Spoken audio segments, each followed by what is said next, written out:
He's taller than me, and I got my guy Dan out here, man. Dan is a great dude. I've actually studied Dan when I was just trying to become a coach. He was doing great work at Virginia High Performance formerly. Now he's in Dallas, but he does a great job in terms of just pushing his standard of what training should be for his niche, and more importantly, his standard of what training should be for everybody.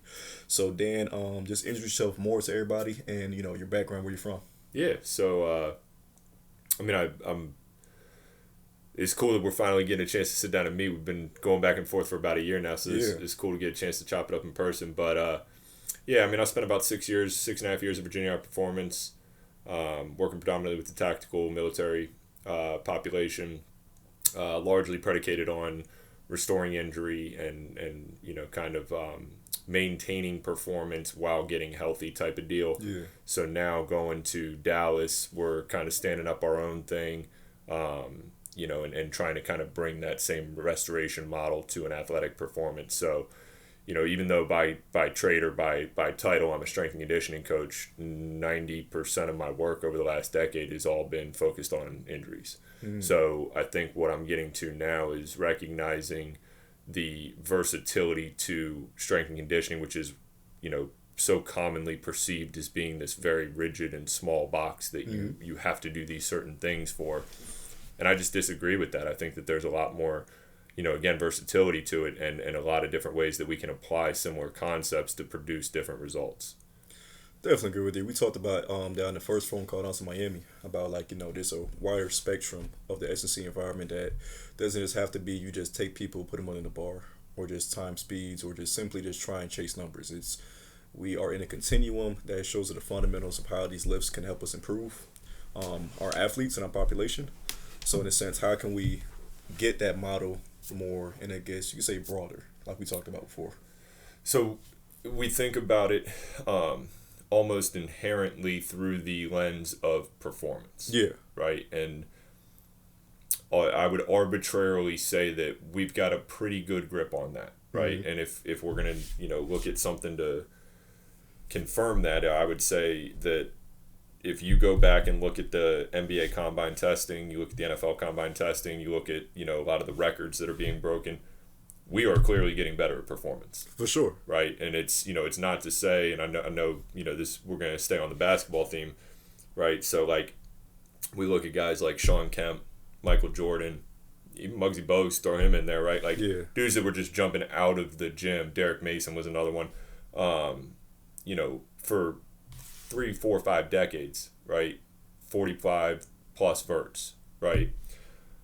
But now we're seeing guys that are mid and low tier players.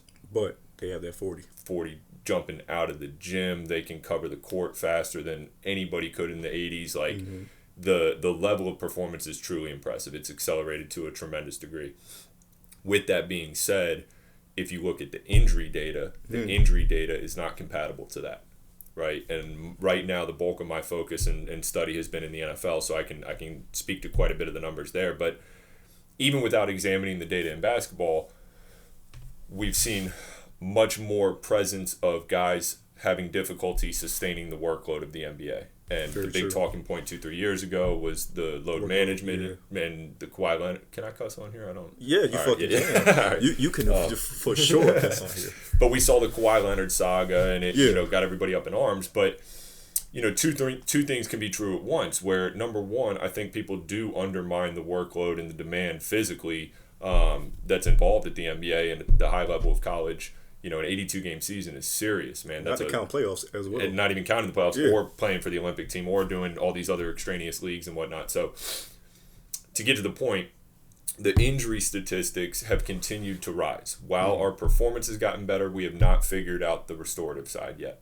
I also think that there's a tremendous amount of understanding, left to be had in terms of the psychology and the cognitive and the brain function and how that influences everything. But we are at a point now where the awareness is at an all-time high, which is a good place to be in, but awareness doesn't solve problems. So awareness needs to create action. Once action is generated, then we can start to actually make an impact. And that's really what I'm trying to push, is that, with the construct that we've had for at least 30, if not 50 or 60 years, this division, a very strict division between performance coaches and then physical therapists, ATCs, whatever, rehab coaches. There's too much separation between those. There needs to be more of this ubiquitous model that, everybody is kind of working in tandem together, because at the end of the day, how do you define or determine when somebody needs to be treated on more of a restorative end versus more of a performance end? True. Right? You know what I'm saying? Like, so if we take Kobe, I'm looking at him right now, right? We take Kobe in year 1, year 2, year 3, year 4. Was Kobe Bryant ever not working? Was he ever not doing something? I mean, right? That's Mr. 4 times a day.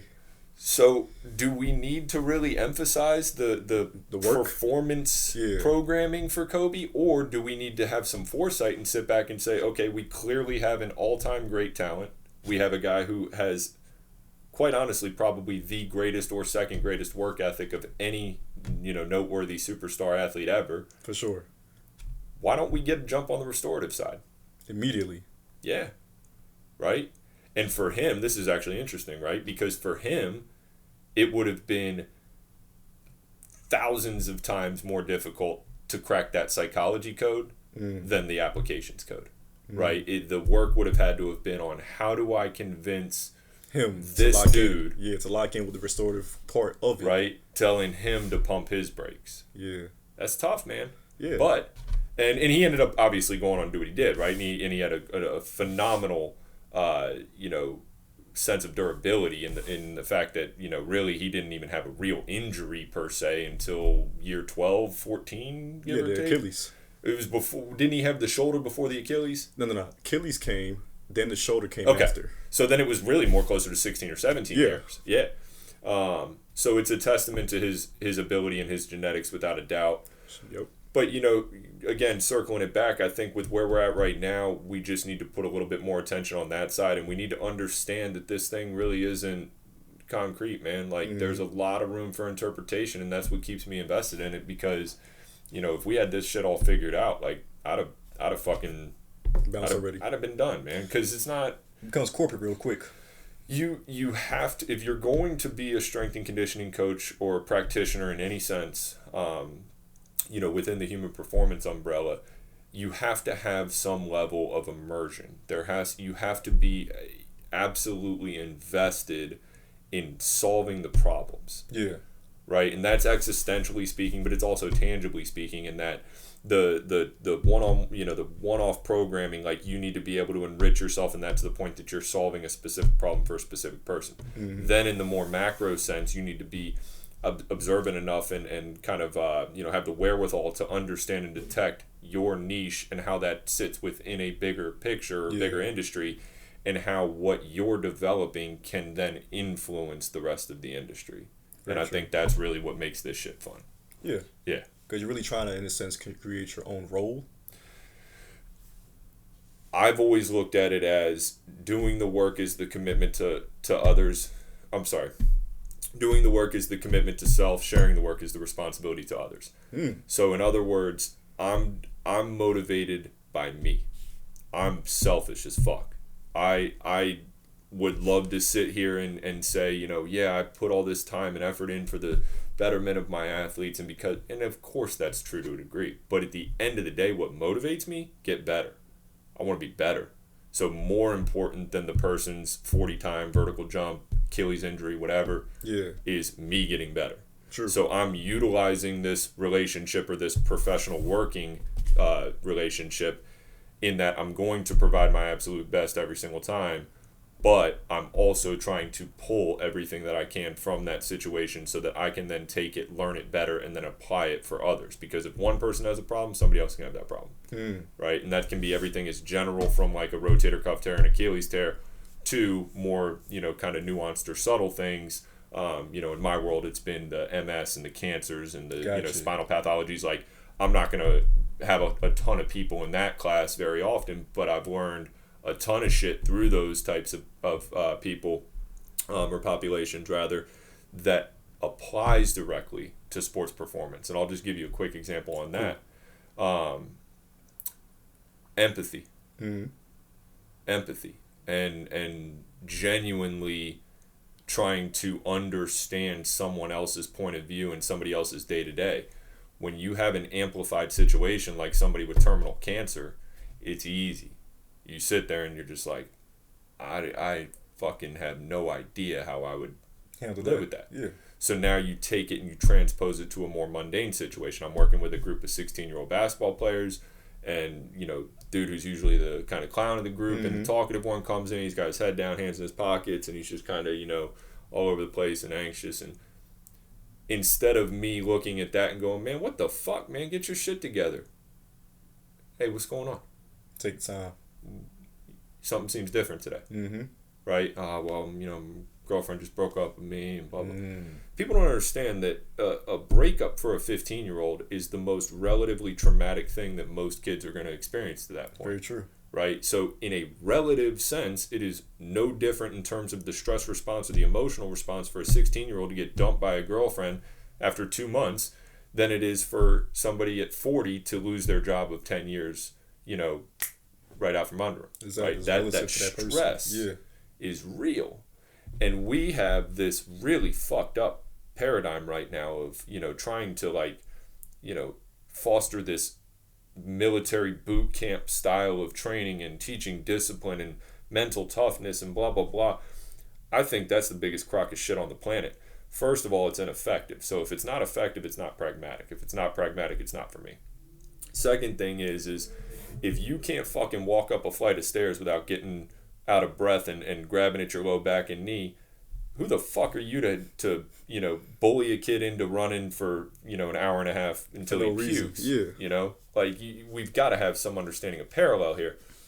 And it just shows me a complete lack of empathy and an inability to empathize. And if you don't have the ability to empathize, then that tells me that you don't have very much real life experience. You don't have real world experience. You've lived in your own little bubble that you've created. You keep your shit to yourself. You got your blinders on. You don't give a fuck about anything else.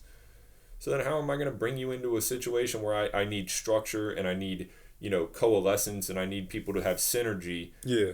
If you're going to be that type of person. Empathy is one of the most powerful skills that any coach can have. You have to have a better understanding of other people's situation in order to have an effect on it. Nah, for real. And I believe that's what I embody this company to be about, which is always trying, in a sense, how to put myself in the client's shoe and make sure everything I'm providing is a solution to their problems or an example of how they could probably solve a solution. And I do that because it's said it on the previous podcast, if I don't change your character, how can we really get to your goals? If a lot of your characteristics are, in a sense, holding you back, whatever you're trying to attain is not going to be possible. But let's just say, we really do our job and just say, let's focus on being disciplined with one thing, which is just showing up to here on time.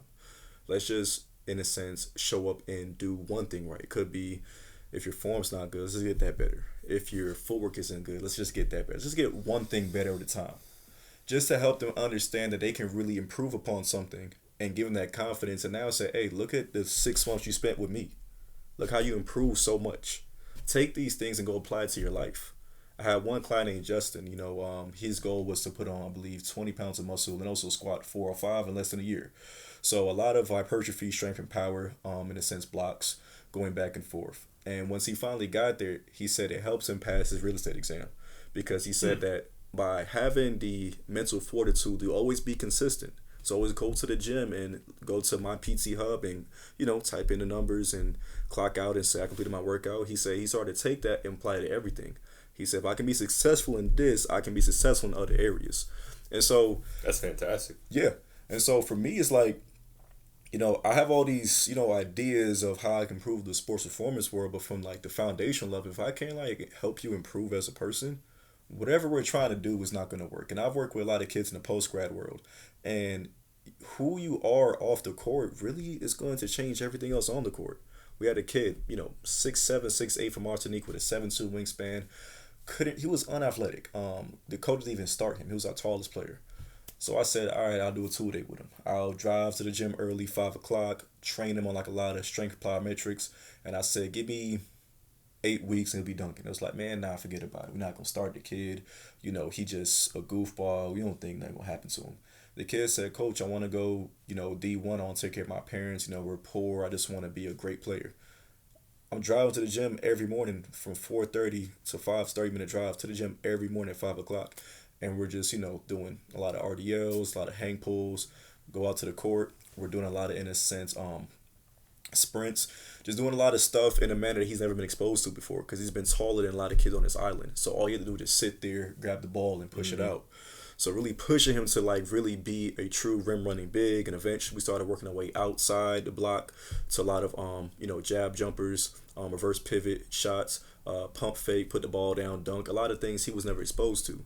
So giving him the technical work as well as just a broad baseline of just how to get stronger in the weight room allowed him to evolve. He's blocking shots now, he's dunking, catching oops. In 8 months, they like, damn, this not the same kid. Make a long story short, he gets a scholarship, but as he's getting his scholarship, his like mentality is starting to change because he's easily influenced. And we had a couple kids around the area that's from like, I'm not gonna say a dangerous side of town, but they're just doing some, out of the ordinary, saying stuff that's against the law. He starts to get influenced by that. He changes his whole mentality. So by the time he gets to the next school, this is right before the pandemic, he has to stay there, finds trouble, and gets kicked off campus. And in a sense, is still like I think he got in trouble like some gang related activities, and I think called the director one time asking live with him. He was like, nah man, you got people coming after your head, like it's almost like I guess a hit on his head at this point. But you really in some deep stuff. You're not about to bring it here to this program. You got to go fix it. But just to say that his character took away whatever he worked for. Sure. And just being a black man of Jamaican descent, I realized like that's what carried my father so far away from education, was that he didn't have a GED, didn't have anything, but the house I'm in right now is because he worked so hard, and always told me that you don't have to be the in a sense the most popular person. Just pick one thing in life that you're good at, and just make sure you're the best at it every single day. Yeah. And that's his craft, and that's how he's able to pay the bills. So character for me, I think from like 21 until now, was honestly the biggest difference of what made you average, good to great. Because the work will always be the work. In a sense, the performance will be the performance based upon the programming. But who you are as an individual will enhance that totally. So I'm all about being empathetic because it allows me to put myself in that person's shoe and see their world, and always, in a sense, ask as much as possible, how do you see it and what goes through your mind? So I can extrapolate that, put it in my brain, and figure out like, how can we really get this person to the next level? Aside from just doing assessments, aside from just trying to program something, like how can we truly push the right buttons? We push the right buttons, we got proper programming, we make sure it's about high intensity, high intent. We're going to get a great result in the end because the progress can get sustained, not because physically, but from a character standpoint, you won't compromise it. You will do everything in your power to represent not only the work itself, but who you are, which is greatness. I think all that's fantastic, man. A lot of it just circles back to just being a really good human. Yeah. And I think from my perspective or upbringing, the best thing that has helped me was being a piece of shit for a long time. And now it has become, and I've been in this space for a while now, but it was like I had to deliberately and diligently work on being a better dude. Right? Like, everything from treating people with respect to being more empathetic to being disciplined and reliable, and I think that if I didn't have that phase of time, about 3 or 4 years of just kind of being a fuck up, I would have never prioritized that.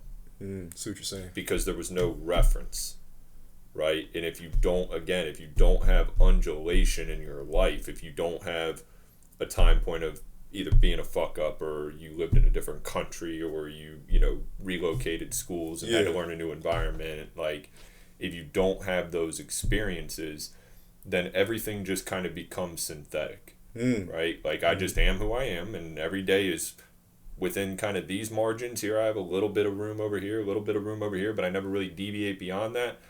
Then all you ever do is you go into this refinement period where you just reinforce your own ideology, and you just reinforce your own beliefs, and everything is, automated because you're not met with challenge. Yeah.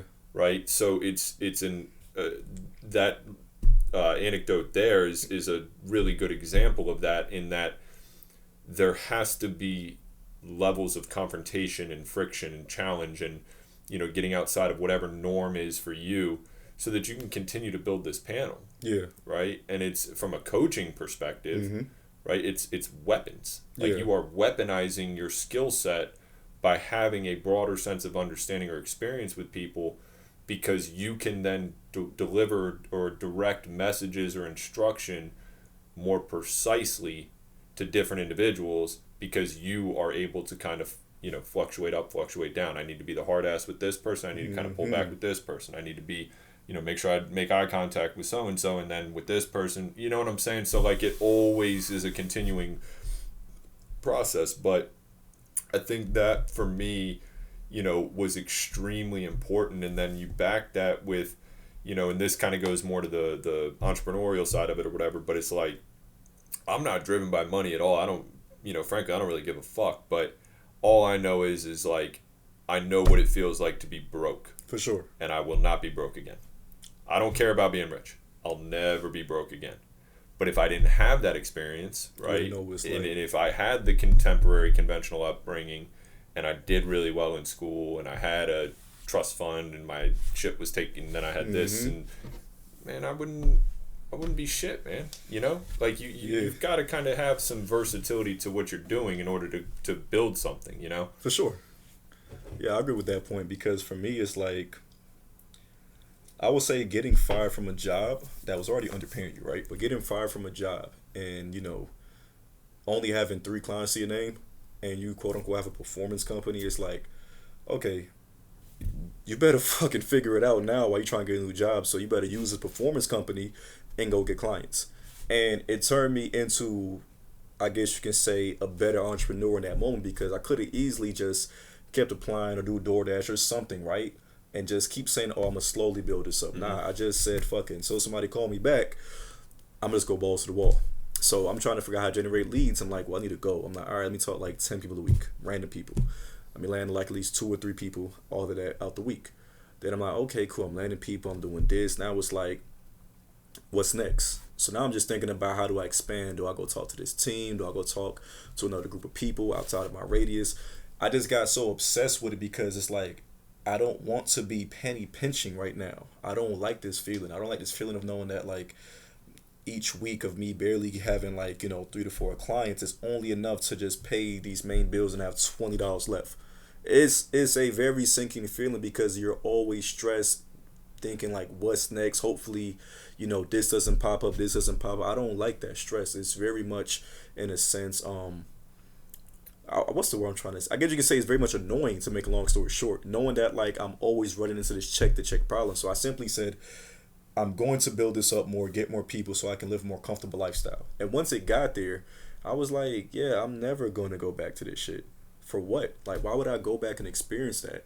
So to your point, it's like, it's just like the human body. You have to be stressed out to a certain degree to understand what it feels like, and then produce a response. And if you don't produce a response, you're going to break under it. So the ironic but counterpoint to that is, after going through struggle to get to a sense of stability and comfortability, I had a really hard time when things got stable, right? That was far more challenging for me than being broke, having no friendships, no relationships, nothing. Like, I think for me, that first 2 to 3 years, really, like when my wife and I got serious, she was a major catalyst for me. Got you. In so many different ways. But, she clears my debt, she makes me get back into school, she was fundamental. But it was like, I specifically remember when she moved in, we'd only been dating for like 6 months, and she moved in, and I remember we brought her shit in or whatever, and then she was like, okay, let's go to Target or wherever, right? And get some more furniture and shit. Yeah, no, and we go out, we get a TV, we get an Xbox, we get a sound bar, we get a new coffee table, we get an end table, and I'm like, what the fuck is this? Like, this is welcome to stability, Dan. It's like, you're sure we can? Yeah, it's fine, right? Like, we're talking like a couple $100, And that bothered the shit out of me. Was it a mind fuck? It was just like, it was like, oh shit, how am I gonna what's gonna motivate me now? Oh fuck, that's a good one. Right? Because like I had been reliant on check to check on, hey, if you don't do this, you're fucked, right? Yeah. So for me, it was actually very comfortable to just be like, oh, I got to go to work because otherwise I'm going to get kicked out of my apartment, right? Yeah. But once I reached that first sense of comfort, right, and that was probably after 3 years of rough. It was tough for about 2-3 years. Gotcha. Right? So that first year of having comfort, I just didn't know what to do with myself. And it was almost like, I don't know if it was like guilt or kind of like self-deprecating, but I was just like, man, this is crazy. Like another one, like whenever, and I still do this to this day, whenever I put my debit card in, like at 7-Eleven or wherever, I always wait until the shit says approved.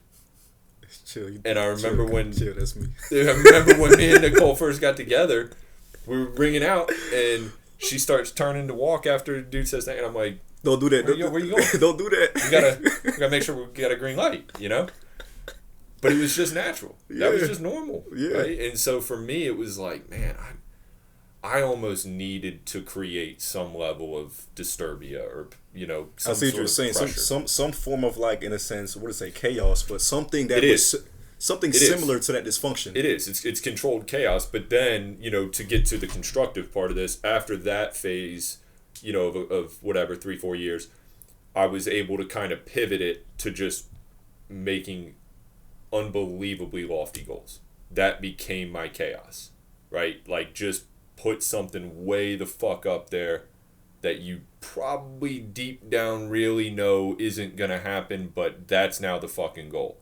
And that gave me almost like an inverse chaos pressure, because now I look at it like, I don't have 4 hours on Saturday to go to dinner with you all. I wish I could, but if I lose 4 hours on my Saturday, that pushes my whole month back 10%. So now if my whole month is pushed back 10%, I'm going to have to double up next weekend, which is going to take away. And you know what I'm saying? So, like, I've created these almost like phantom brackets or barriers that if I step outside of that for too long or too often, then I'm going to fucking ruin everything. I'm going to lose my dream. You snitching on me right now. But no, it's the same thing. I got a client, Khalif. Shout out to Khalif. He has a company called Your Water, a great water company right now. Probably is top 5 as we speak in terms of like selling waters in America. I told him my goal is to like have Biggs be on the NASDAQ like next 10 years. And to say you want a sports performance company, not a shoe company, not a, I guess you can even say like maybe a commodity, right? I want a sports performance company on the NASDAQ as a stock option. That sounds crazy, but I don't care. Like, right. I want it to be that high because in your case, they're very similar. Watching Kobe's Muse, and he talked about using like your dark emotions a way to get to the next level. Once it got to the point where I got to the next level, I didn't know how to function. It was kind of like, okay, I need to think about some bad thoughts again. It's like, nah, I went to therapy. That's out the system. So it had to be like, okay, these crazy ass goals that make no damn sense now puts all this stress on me. Now that same response is now going back into effect. Same thing with you. So I definitely understand to my own degree, because it's like by having that, in a sense, external stressor that is very hard to reach and damn near impossible, it keeps the fire going. And I also look at it like this, like, what the fuck else are you going to do? You got something. You got to do something.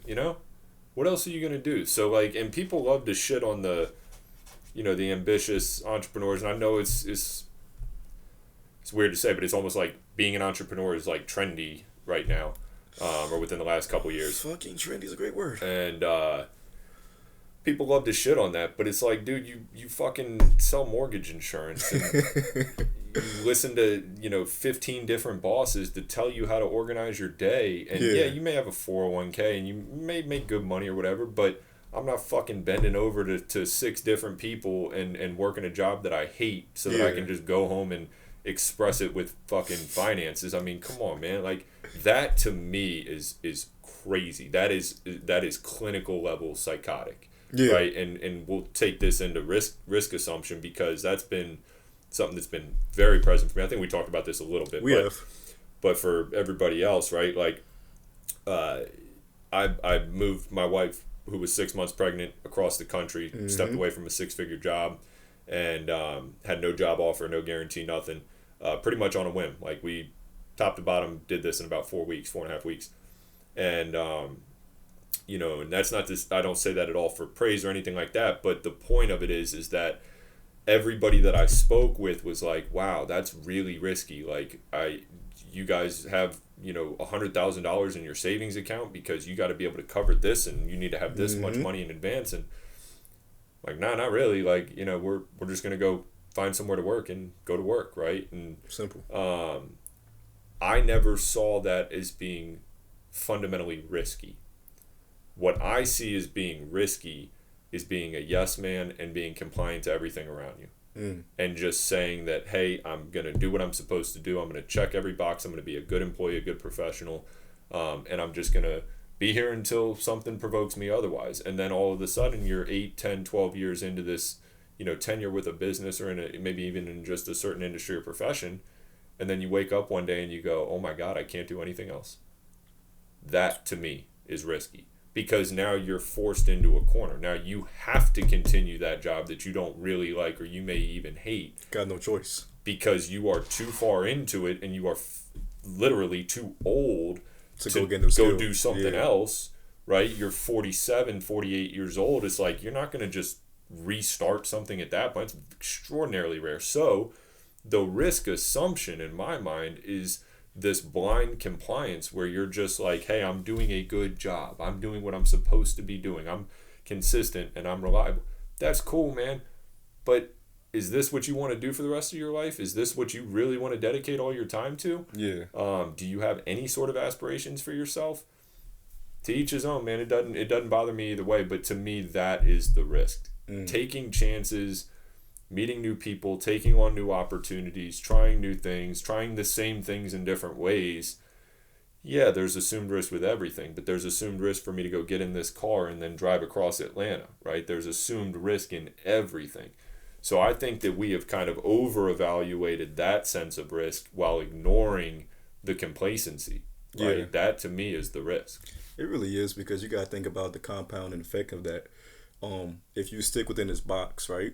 And let's just go back to like sports science. You have your elastic region for plastic region, right? If you never, in a sense, allow yourself to just stick within this elastic region to just always expand and push more into the plastic to make more changes. If you stick over here and you don't ever, in a sense, try to push yourself, you're just going to be stuck. And so now when it's time to make changes, it's hard to adapt. Yeah, it goes back to expectations and standard of self, though, because I think that, I'm not a big people person. It's crazy for me to say as somebody who's dedicating their life to helping people, but I don't. People say that shit like, there's everybody has value and there's, everybody has something that I disagree fucking fundamentally. I think there are a ton of people that don't have anything to offer, really. Yeah. Not for me, at least. But to the point, I think that the problem that the majority of people have is that they set very low expectations and very low standards for themselves. Oh, for sure. And they hit dead on. And it's not that they aim high and they miss. It's that they aim low. Unconsciously aim low, hit, and then realize that they're dissatisfied or upset by that. That's what I think. And I think that creates this, duality almost of, how much more do I have to compromise and just kind of stuff down and compartmentalize so that I can maintain a functioning marriage or maintain a functioning family and have some level of respectable income. So, all right, here I am, here we go. All right, I'll get to 62 at some point and then I'll retire and, do whatever. Like, that to me is an asinine projection. But I think that it's something that people need to continue to reshape and reform, because my expectations for myself today are tremendously different than they were 10 years ago, which they're tremendously different than they were 2 years ago. Yeah. Right? Because it's an evolving thing. You meet people, you're introduced to things, you have different opportunities, and you have to stay in somewhat of an impressionable window as you go through this, because if you're, let's say, for instance, like us, right? Like I've got a little bit more years on you. For sure. I'm like 8, 9, 10 years into this. That's usually a point where people are like, all right, I can... Yeah, respectable years. Right? Like I've got a good development. I've got a good sense of stability. I've got a good income. I can kind of just coast and you know we'll do more. We'll add on to this, but right now I'm just gonna breathe for a little bit. Mm-hmm. Big mistake. Big mistake. That's the critical time to punch. Because after you've done 8 or 10 years, now you actually have fucking skill. That is true. So why not right? Like, so expand now on it? I actually have something of value. So now I have to learn how to repurpose that and repackage that and then introduce it in different ways and apply it to different people, right? But people think that this is the grind phase and this is where the hard work is, and it is. But now you're going to be able to work hard with return.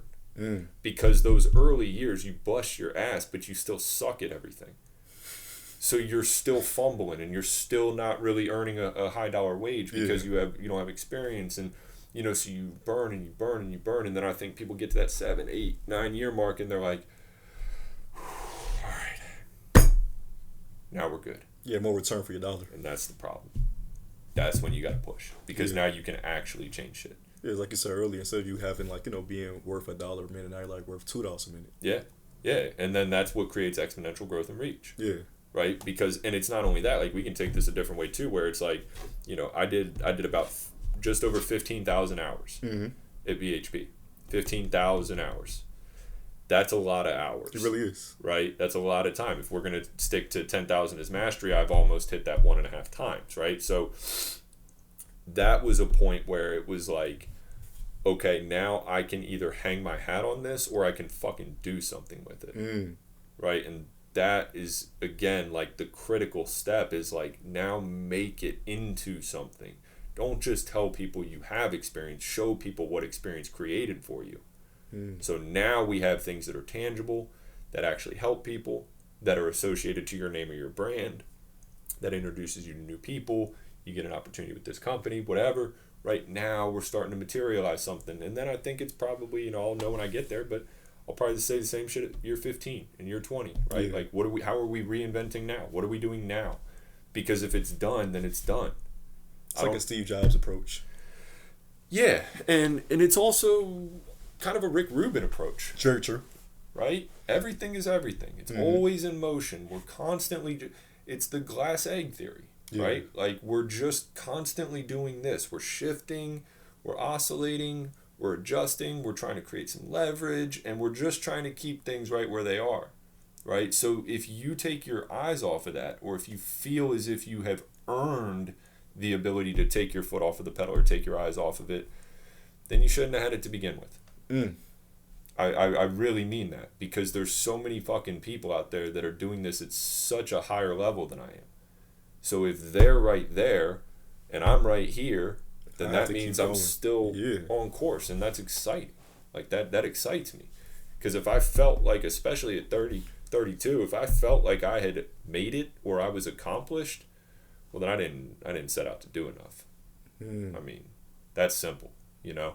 So it's an evolutionary thing, and it's a developmental thing, and I think that that's what people are shying away from or scared of. Yeah. But that should be the most exciting part about whatever it is you do, whatever you're in. Like that, figuring out, problem solving, how can I affect or help more people with my skill set? That should be what drives you, you know. And the money and all that other shit, that'll come with it. So to that point, expand upon basically your 15,000 hours, which has led to, like, you know, you having Rock right now, and you and your peoples are pushing like a lot of great value within, you know, trying to push out something that's unknown to some that are still new to understand what are the fascial systems in terms of how we use it, how do we integrate it, because like we talked about before, it's not trying to reinvent the wheel. It's simply saying, hey, this is a part of the wheel. It's like the weights when you calibrate the weights. You say, oh, what's that shit on my wheel? It's the shit they use to calibrate your wheels with, but you never pay no attention to it. It's the same as that the analysts, like, really, in a sense, utilize that the right way. So just talk about that more. That time at VHP, that 15,000 hours was the most indelible part of my career by far, and I don't think it'll ever be matched. No matter where I go, what I end up doing, I don't think anything will ever be able to truly match that level of stimulus, because again, I was a fuck up. I got kicked out of college. I was academically ineligible, had a lot of problems, right? And in a matter of 2 to 3 years, it went from being very fragmented to now I'm at a very high level facility, and like one of 3 that's there, right? So I'm instrumental to what we're doing.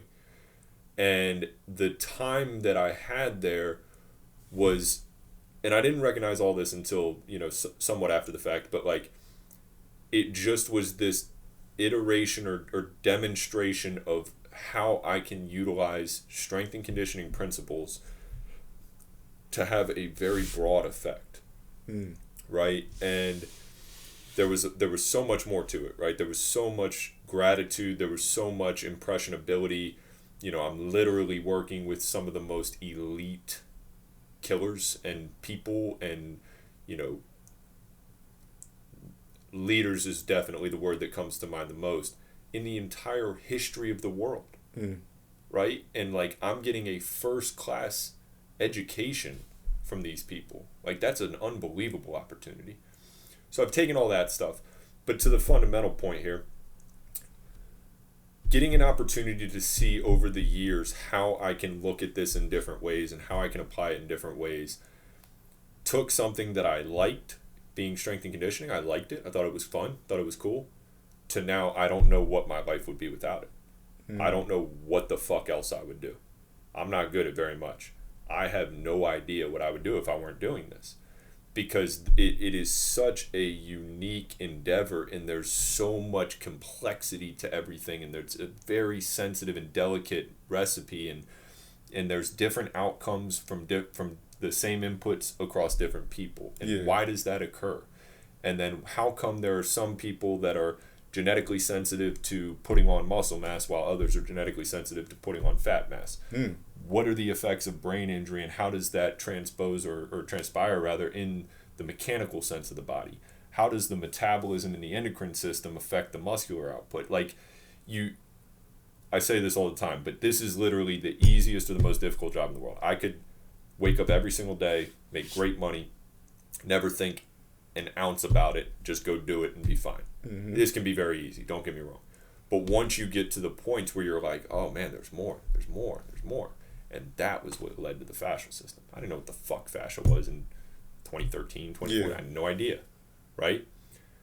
But when you have a population that demands you to think outside of the box, and I've told this story a few times, but the reason why I ended up getting into the fascia stuff was I had a dude who had a very deep thoracic cancer. It was a nasty, rare form of cancer, and they had to go in and they had to break his sternum, break his ribs, cut his pec, lat, serratus, everything. And when he got to me, there was very clear atrophy and asymmetrical imbalances. So it took, maybe 30 seconds to a minute before I was like, okay, well, we're going to have to do something different for this dude. And bear in mind, he was 34, 35, still active duty, high level, getting after it. Shit. Right? And so we still had to perform, right? It wasn't just this, it wasn't like a 68-year-old dude who we're just kind of nursing back to. Nah, you got to get it cracking. We got to go. Yeah. So that was what led me to the anatomy train stuff with Tom Myers and them and all the fascia stuff. And I learned about the slings. Yeah. Right? And I'm like, oh, shit. Well, that's interesting. So now you're starting to like put two and two together. So we start looking at it from that lens, and then I started throwing in like the offset loading and some of the biased rep prescription stuff, and it worked. It worked great. We had an unbelievable turnaround in 6 weeks, and I was like, okay, that was too effective to only be able to work for him. There's something more to that, and I just went crazy on the fascia crazy stuff. Rabbit hole. And then it ended up serving another purpose for me in that, as I mentioned, I sucked in school. I was not good at the conventional academic stuff because it never made sense to me. Like, how can this shit be so fascinating, but I'm falling asleep in biomechanics lab? Like, that doesn't add up. And then I went back around and I'm like, their model's incomplete. See what you're saying. You're actually putting the dots together now. Yeah.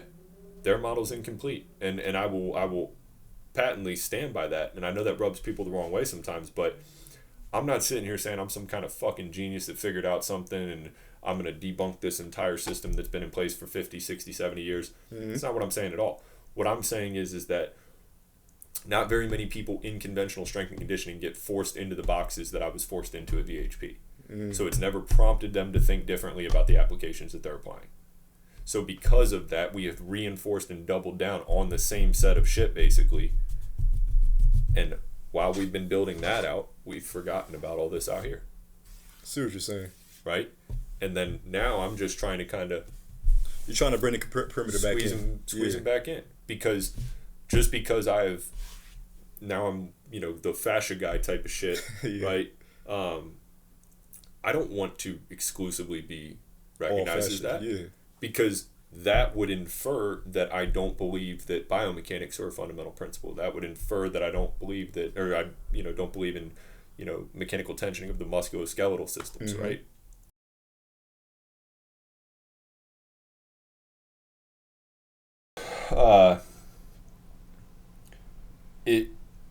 It builds you or it breaks you. It really does. And if you look at the majority of people who have reached ultra levels of success, right? Not contemporary success, ultra levels of success, pro athletes, Fortune 500 CEOs, the majority of them come from fucked up backgrounds.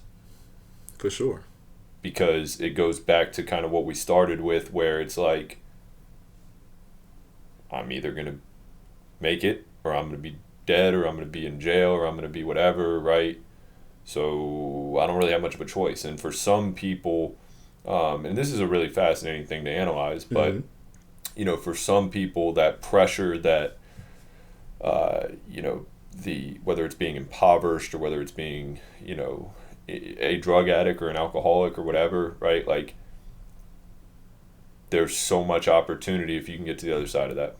It is. There's so much opportunity. It is. Because what a fucked up day looks like for you is drastically different than what a fucked up day looks like for most people. Because your stress tolerance level.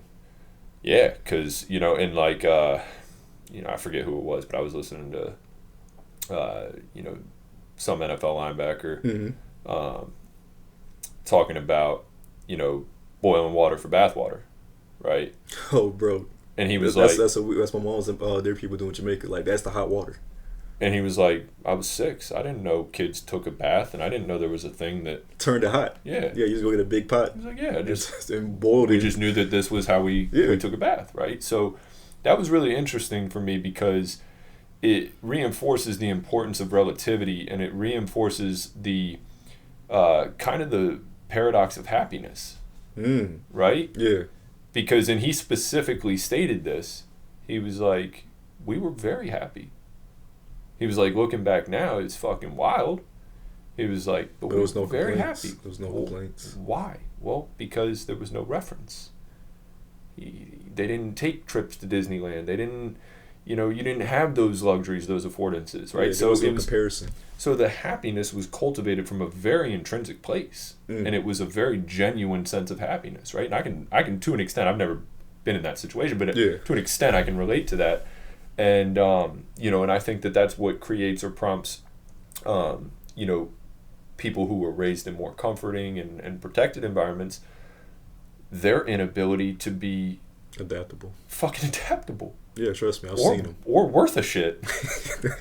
Right? Because the second part, for sure. Because you have such a narrow experience. You just assume or expect that everything works in the world the way that you see it. Because you're just so stuck in this little box. And like, it's, if I'm being fair, it's like, it's, to some extent, people can't really be held accountable for it until a certain point. But I think that it's just really important for people, especially in the early 20s, to experience a lot. Just do shit. Yeah, just go experience a lot. Go do shit. See things, do things, meet people, and purposefully put yourself in environments where you disagree politically, or you disagree religiously, or you even on lesser scales just are not necessarily comfortable around, right? And, and I think that that's something that there's a lot of value in, because what we're very externally driven, right? And so we're constantly in search of things that we aspire for, or that we can relate to, or that are coveting to us, they have value for us. And so it kind of creates this unconscious drive or demand of like, always making decisions to put yourself in a position to be around like-minded people that are doing similar things and blah, blah, blah. And I would say that that's a fast track for complacency. Because if your reference pool is only so wide, you're going to continue to think that what you're doing is right, you're perfect, you're ahead of the game, blah, blah, blah. It's no challenge. You don't have any objectivity, man. Yeah. You've got to take a step back and look at things from a different lens, you know? Yeah, for sure. Because, like, for me right now, like, I'm in training at a studio gym, learning how to, like, do group fitness training. And coaching kids to coaching adults to bust their ass for, like, 45 minutes doing just strength-based or cardio-based exercises, you would think, oh, I'm just going to hop on the mic, say some shit, and that's it, right? Nah, it's legit science to it. Like, you legit have to have a rhythm, a flow. You have to, in a sense, know who's approach, who not to approach sometimes. Because sometimes certain people are in their own workout flow and they don't want to hear the form's fucked up. So sometimes you got to know when to peek ahead and when to peek ahead out. That is a characteristic that is particularly unique to black people and especially non-American black people. Because you have to be very observant to behavior. Very true. Right. And I like, if I'm being fair, right, like it's not exclusive to the black community because we can just say impoverished in general. But I have particularly noticed this mostly with my black friends where the ability to assess and detect body language is uncanny. Yeah, it's top tier. And you always, and a lot of the times it may not necessarily even be verbalized, but I got to a point where I could start to detect how somebody was assessing somebody else based on how I was feeling off of them. Easy. You know what I'm saying? Like, it's kind of interesting. You can read it almost instantaneously. I am going to, at some point, once I'm physically able to take this on, one thing that I want to do from a philanthropy sense is I want to have a scholarship opportunity that is exclusive to HBCUs.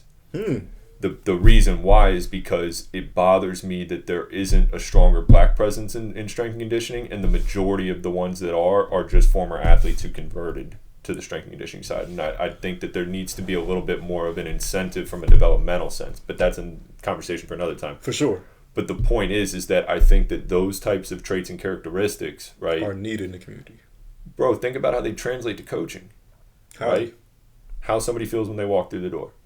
How somebody is looking or moving in a physical sense. Is something on their mind, right? Are they in pain? Are they, you know what I'm saying? So, like, I think that there's, and I've taken a lot of things, from we'll say, intangible type of knowledge. Yeah. And applied it to coaching, and it has tremendously helped. Tremendously helped. Because, like we keep saying, like, the set rep prescriptions, the exercise selections. That's beautiful. That's beautiful. Easy. That's beautiful. Easy. Deal with somebody. Changing physiology is easy. Changing behavior is next to impossible. Exactly. You catch my drift. So that is where, so let's take this back because I want to make sure that this is a purposeful point that, what do we dedicate the majority of our time, focus, energy, and resources on right now in terms of developing and growing this field? It's trying to get even deeper and more detailed and more detailed and more detailed into the tendons and the muscles and the brain, and all of that is important. But how much is that moving the needle when compared to this set of shit over here that is completely untapped? Understanding body language, interpersonal skills, being able to multitask, being able to solve complex problems, being able to switch tasks quickly and then being able to get back into a rhythm. Like, all of the humanistic skills are severely lacking from what I've experienced. And I think that is what's needed to take this next step in human performance, right? And that applies equally on both the developmental and the restorative side. Very true. Because on the restorative side, I can write you a fucking 20-week ACL return to play program. That is not an issue at all. But what are those interactions like in those 20 weeks? But how do we interact with that athlete from week 0 to week 4? How does that change from 4 to 6, 6 to 12, 12 to 20? And what are the supporting structures and the supporting components to that athlete's return to play? Very true. Because getting a knee to move again is not hard. But getting them to move with confidence and getting them to be able to trust the area and getting them to be able to reacquire certain skills, those things are challenging. And those require more humanistic elements than they do biomechanical. So it's great you said it because, like, I got this little setup with the books on purpose. Like, one side is strictly just sports performance books. Other side, books about a lifestyle or a mindset, like Principles by Ray Diallo, Good to Great.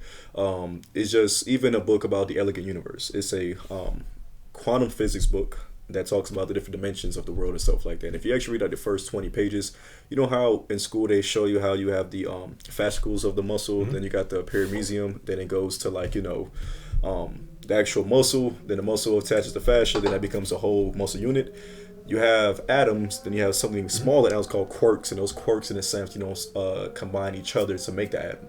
So everything's connected and all that other stuff, but just reading different books to expand my mind to understand life from different angles more important, because those books there have allowed me to provide more value than a lot of these books sometimes, because it can be a topic of conversation talking about like, yeah, there's 10 dimensions in the world we live in. 10, yeah, you watch Marvel, right? Yeah, I watch Marvel. I'm like, okay, so you know how like, the when I forgot the guy's name, but like, in Marvel, how you got 10 different dimensions, and if you watch Loki, God is like on the 10th dimension and stuff like the time dimension. So now you're talking to your client about all these different points, like, oh, for real, this is going on. I'm like, yeah, and it breaks down the quantum mechanics, and then so what dimension we live in? I'm like, oh, well, we're in the 4th dimension. Well, how is that possible? I thought it was 3D. Yeah, but for you to be in a 4th dimensional world, you can interact with 3D objects. So Right. whatever you interact with, you have to be superior to it. So you telling all of this stuff to your client, and the whole entire time, now they're intrigued. Now they're going home and expanding their brain. Now they're giving you stuff. Now they're like, you got any books like that you like to read? I'm like, yeah, here's this book, here's that book. Now forget about the sets and reps of this. Forget about the biomechanics or the levers that's going to give you the most adequate response for whatever we're doing. Now I have a client that wants to talk to me about life on a consistent basis. Why would you not come back? Right. It's just those skills and seeing the value of just much broader knowledge outside of this, that like I understand, yes, quote unquote, the field is not in a good area of like knowledge and expertise, but like you said, the interpersonal skills are what really important, because let's go to the sports world. The most effective coaches are not the coaches who know the most X's and O's. Yep. It's just that simple. We've seen that time and time again. Come on, man. I'm not talking no crap about Ty Lue, but Ty Lue isn't like Popovich. Mm-hmm. He's not a guy that just or even not a Spoelstra, or he's not even a Tex Winter, who was just literally Phil Jackson's right hand man who made the triple post offense, the triangle offense. But he wasn't the most social guy. Nerdy as hell, can tell you how by being at least 15 to 18 feet from these three positions were optimal for spacing on the basketball court. Why, as a point guard, you had to be here, and the lag option guard had to be there for a quick reversal to the weak side, all that stuff. But coaching, forget about that. So, it's really about trying to make sure we have a good balance of people skills and our craft, because in a sense, it's who we are. We're just people. Those are all fantastic points. Mm-hmm. I think it's a great representation of a few things, but the first one is the importance for authenticity. And I know that sounds like a fucking, cliche point. But it's true, though. But authenticity is this, unveiling, never-ending pursuit of truth, right? Mm-hmm. Empirical truth is what authenticity is. Mm. And nobody in any setting or scenario will ever be 100% authentic, because we're too reliant on external input to create output. But if we continue to pursue that route of authenticity, I think what it does, two things. One, I think it brings out the best reflection of your work. But then also, two, it gives you the best opportunity to have fulfillment and enjoyment with what you're doing, because I'm in a sense, I am attesting to what I'm committing myself to. Yeah. Right? And it goes back to that pursuit of, the dollar and the growth and all those things. I've always looked at that as byproducts, because this will sound more arrogant than it's intended to, but I've seen so many fucking losers from so many different areas, not even in our field or anything, that make boatloads of fucking money. Pieces of shit that make boatloads of money. So that gave me an impression early on that, like, okay, anybody can make a lot of money, right? Gotcha. Give you the baseline. If that motherfucker can do it and that motherfucker can do it, like, I can go make money if I needed to, like, if that were my drive. But what is often more remiss is people having fulfillment in their routes to equity, capital, success, revenue, right? That's rare, right? Being aspirational is rare. And I've had a really good kind of reminder of that, I guess, over the last few months, because, as we were moving, across the country or whatever, we were having dinner with a lot of people, some I see often, some I hadn't seen in a long time, and it blew me away how frequently it was stated to some effect, like, oh yeah, I hate my job, but I make good money and I got a lot of free time and I've got a 401k, so I don't really care. Right? Wow. Good people, good people that do well and everything else, but it's like that is really baffling to me because there's nothing in the world that fucks me up more than nothing. Right? Having to think about doing nothing is very difficult for me. Yeah. So for me, it was like almost like this kind of reflective sense of gratitude where I was like, man, I'm just really fortunate that I'm aspirational. If nothing else, I want to do something. Yeah. I want to have something and provide something. So if nothing else outside of that, that in and of itself is uncommon. For sure. And it's fucking bizarre to me. So I think with the strength and conditioning stuff, to kind of tie a point into that, it's very easy to be dejected by the average annual salary, which is $44,000 a year. Very true. For strength and conditioning coaches, for an industry that is almost invariably expected to work longer hours. They're expected to have more extraneous tasks, and they are probably last in line to get any kind of acknowledgement or credit for anything. Mm-hmm. And that's an uncomfortable thing to sit with because $44,000 a year is not enough to have that's not a livable wage in today's world. It really isn't. And it's offensive. So from my perspective, I just looked at that and was like, I'm going to make a point of that. That's not what I'm aspiring for. I'm not aspiring to be a strength coach that makes average annual pay or national pay. Yeah. I'm now aspirational to not only triple that shit, but then improve it. Right? I want to help that number go up. For everybody. Yeah. Right? And again, it's like whether or not that's real, tangible, possible, happens. Who cares? Doesn't matter because that's what my day-to-day is focused on. I wake up in the morning and the first fucking thing I'm thinking about is how do I get better at this shit? How can we put this in motion? How can we create this, right? And I love it.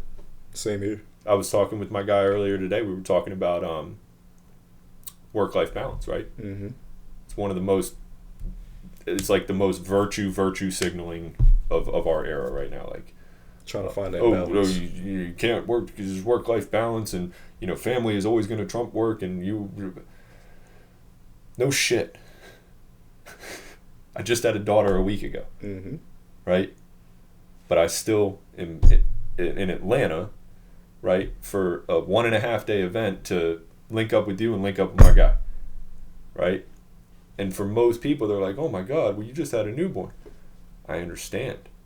But if I don't get better right now, that little girl is either going to have to fucking have a rough couple of years growing up, or she's not going to see me when she's in high school and she's in middle school. Because you didn't do the early work now. Because I didn't do the work now. Like, I'm working now so that I have the flexibility down the road to do whatever the fuck I want whenever I want.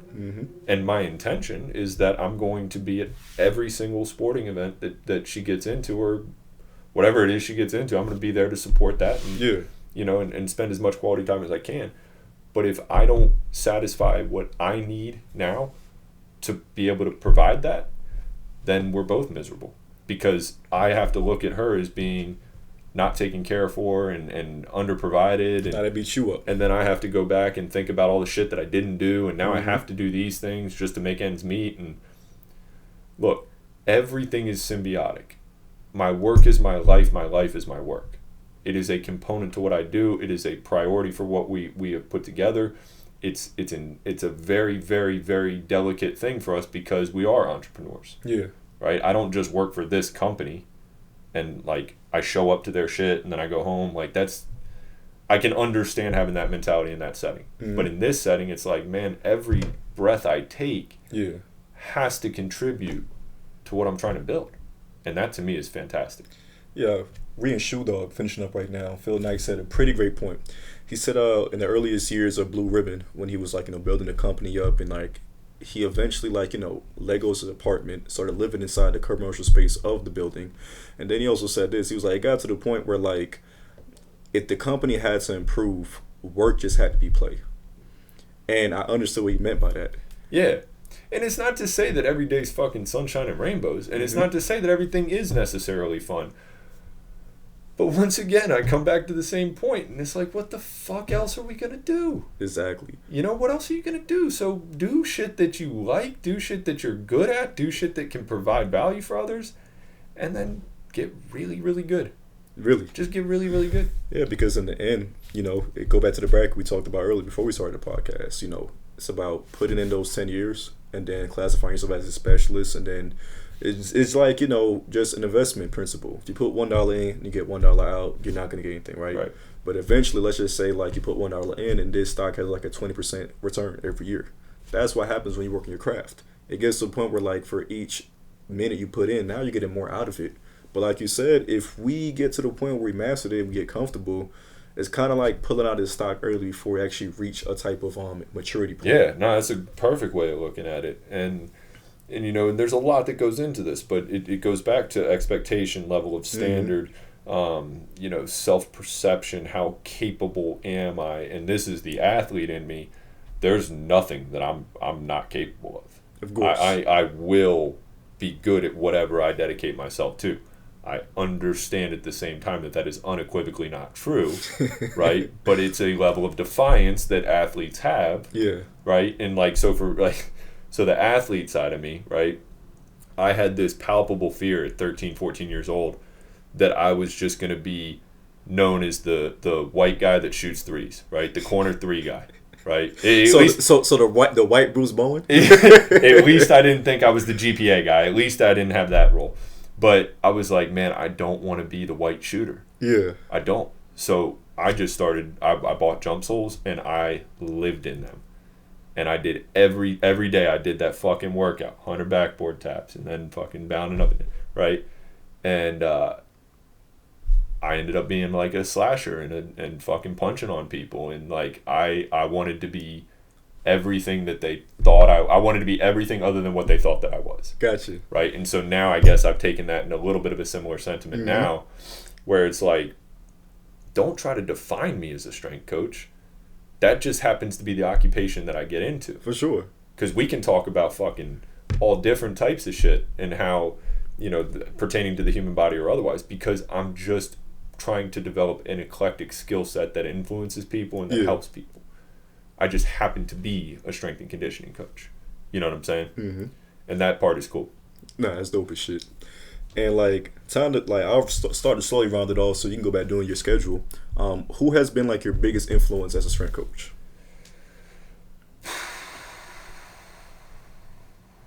I got a few. Okay, cool.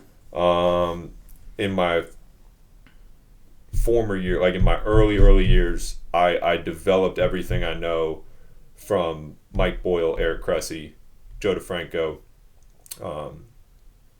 and Al Vermeil. Those were kind of like my initial founding fathers, right?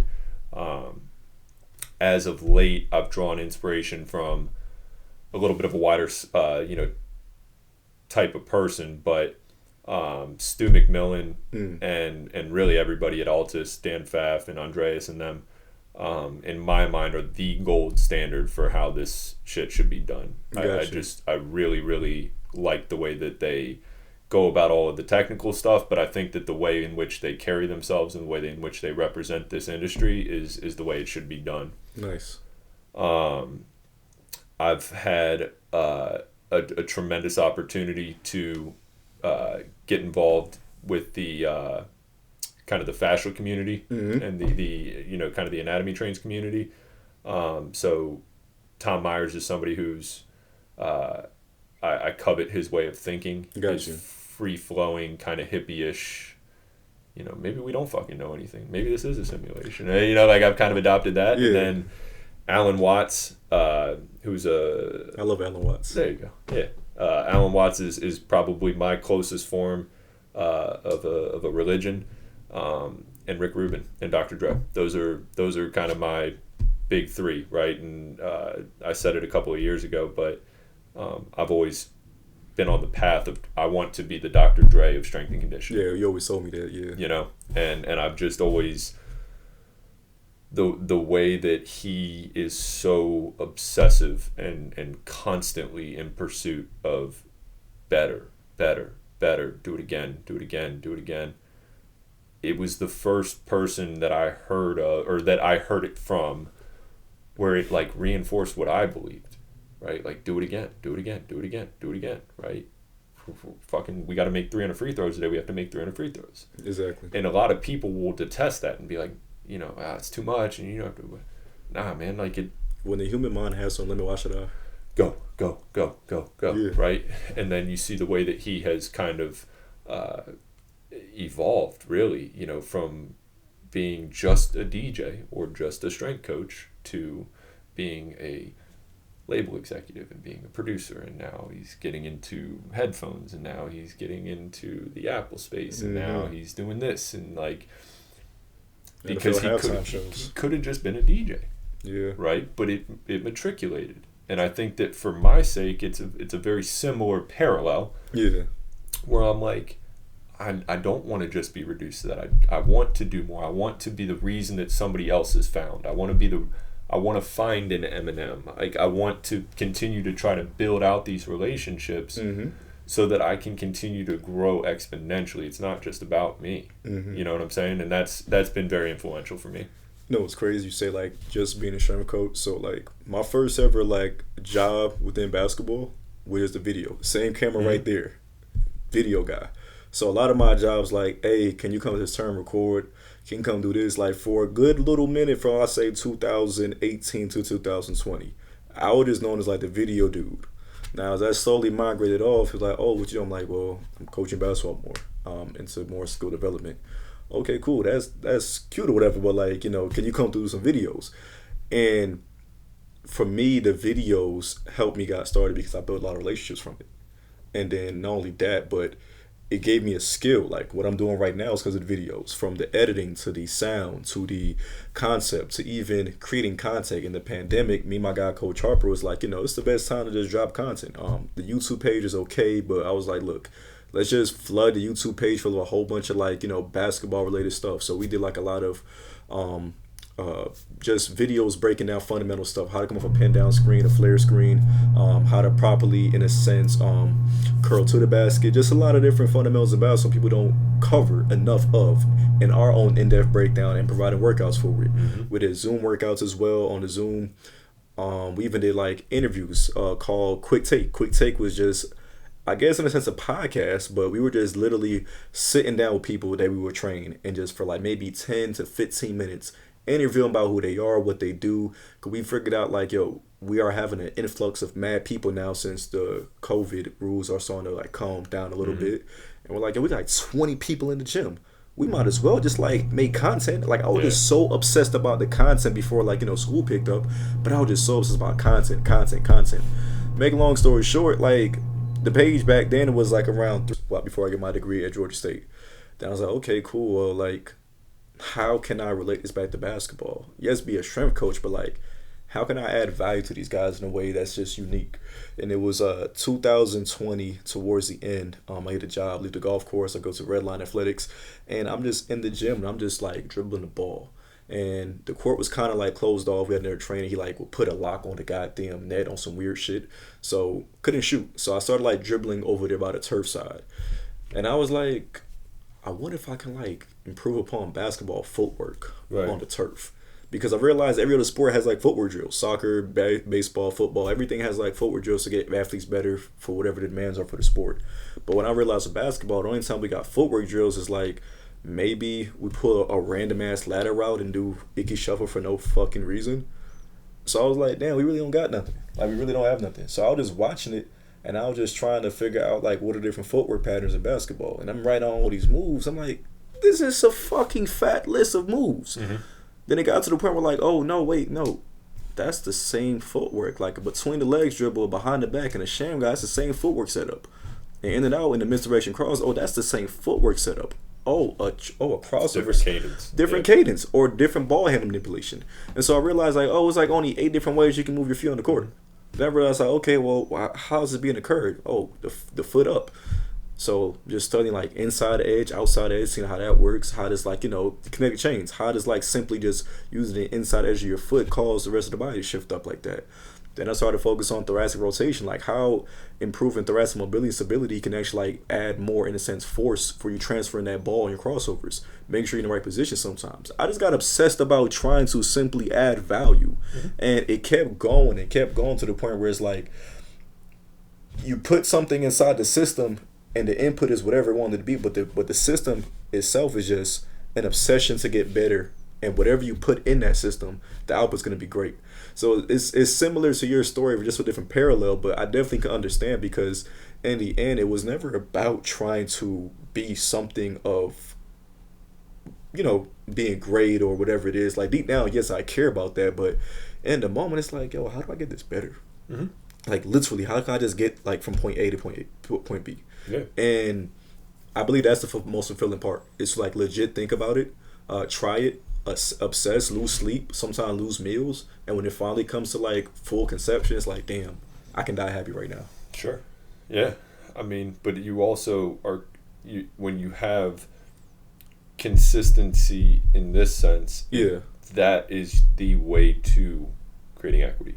for sure. Right? Even though there isn't a tangible return at first, and that kind of ties into a few things we've talked about, but like you are driven like I am by curiosity. Exactly. Right? Like I'm just curious. Like I just want to know more. I want to understand more. Right? And like I think that is another part of it that is extremely important. Is don't get too materialistic in terms of outcome. Don't expect.